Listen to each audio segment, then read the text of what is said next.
Wow.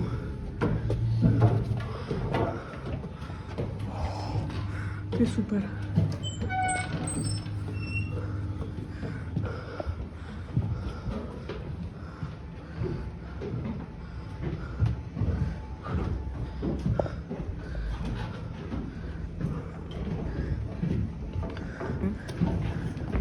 Wiem,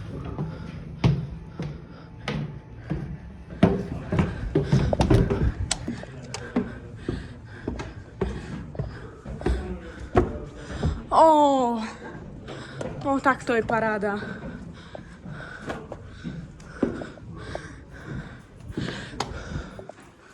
O.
vlastne umiestnený na tzv. Krku zvona a tuto máte relief tej Panny Márie.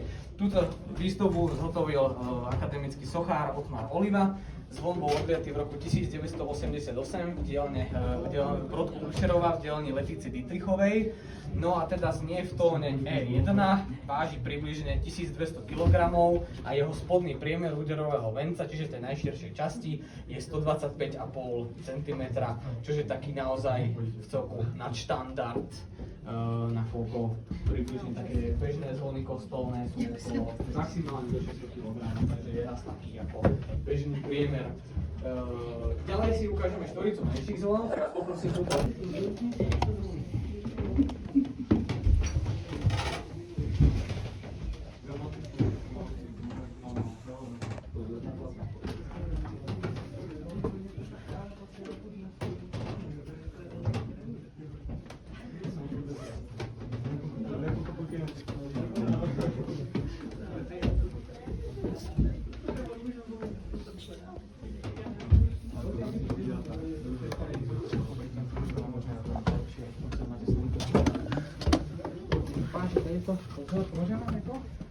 Jasné.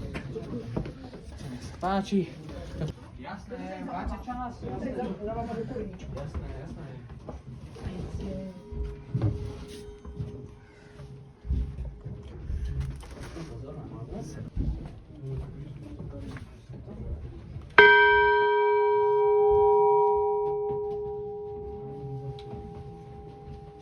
Pekné.